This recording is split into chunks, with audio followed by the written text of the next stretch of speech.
Joining us now is Congressman Khanna, a Democrat from California and member of the House Oversight Committee. As always, there's so much to ask you about. I just have to just start by, can we just start on the irony that the Musk tweet was in some ways the spark that lit the match, and today we see a document with Elon Musk's name in it. What did you think when you saw that? You know, I'm just amazed how many powerful people does Jeffrey Epstein know? I mean, this is like the president of the United States. He's hanging out with Musk, with Bill Gates, with Peter Thiel. The list is endless. And this is why Americans are asking, what is behind this? And the reality is, okay, Elon issued a denial. He said, I wasn't at the island. You know what the best way to know is just release the files. Release all the files, get all the evidence out there, and we'll have the facts out. But the drip, drip, drip actually is just feeding more concern that elite people are being protected. No question about that. And in the interim, while they're dragging their feet, you guys are tirelessly pushing for more information. I mean, Steve Bannon is also mentioned in these documents. Your colleague, Ranking Member Robert Garcia, said back in July that he was a target for his 15 hours of Epstein footage, that in terms of a subpoena target. Are you going to ask the committee for a subpoena for him? I mean, is this somebody whose information and all of his footage would be of interest to the committee getting their hands on? Absolutely. I mean, he talked to Epstein at a time where Epstein already had the plea deal. So he has very relevant information. Epstein's brother wanted the information that Bannon had. But we should have complete transparency, and we should have the release of the files. And, you know, Massey and I have this discharge petition. You mentioned it in your monologue that Alita Grijalva will be the 218th vote. That is very rare. She should be sworn in on Tuesday. That's the pro forma session. And I just want your viewers to know there were two Florida openings when Matt Gaetz left Congress and when Michael Waltz left Congress, and the Republicans swore them in on a pro forma session. That means a session where you don't have votes.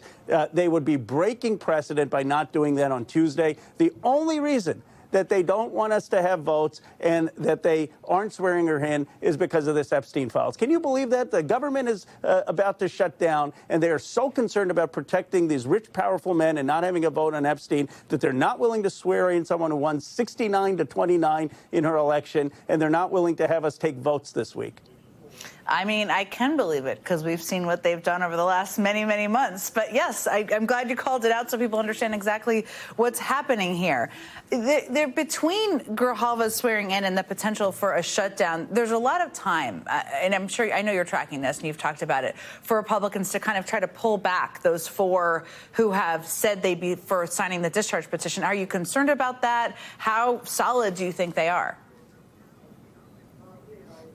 I was concerned, and I've been texting Massey all weekend, and they have been getting pressure from the Republican leadership, from the White House. But to their credit, Marjorie Taylor Greene, Nancy Mace, and Lauren Boebert are standing firm, and they have not taken their name off. And I think in this case, it's really the human aspect. I mean, they met the survivors. They saw them in tears, recounting how they were raped at the age of 14 and then told to go recruit other junior high and high school students to be abused. You can't hear that and not be moved on just a human level. And that is why I'm confident that they're going to stick with it. And as soon as we can get Alita Grijalva sworn in, as she is supposed to be done constitutionally and based on tradition, we will get the vote on this petition, and it's going to pass.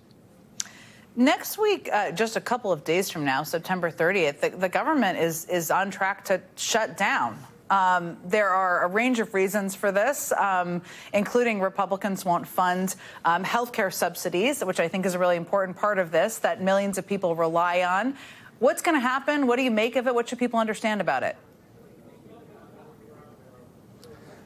Well, look, the premiums for people are going to go up 80 to 90% if you are on health care on the exchange. And one of the issues is that they shouldn't be taking away the health care. But there's a much bigger issue as well, Jen, and that is this is an administration that is prosecuting its enemies. It's an administration that is deporting people without due process. It's an administration that is threatening people's free speech if they criticize the views of Charlie Kirk. It's an administration that is putting blanket tariffs that are raising people's prices. So much for Donald Trump's promise. I'm going to reduce and lower your prices on day one. All he's done is raise prices. And the Democrats are just saying we're not going to to be complicit. We're not going to be complicit with an unconstitutional government that is raising your prices, that is making your health care more affordable, less affordable. You have the votes. You have the Republicans in the Senate, the House. You have the presidency. Go do this if you want to do it, but we're not going to be part of it.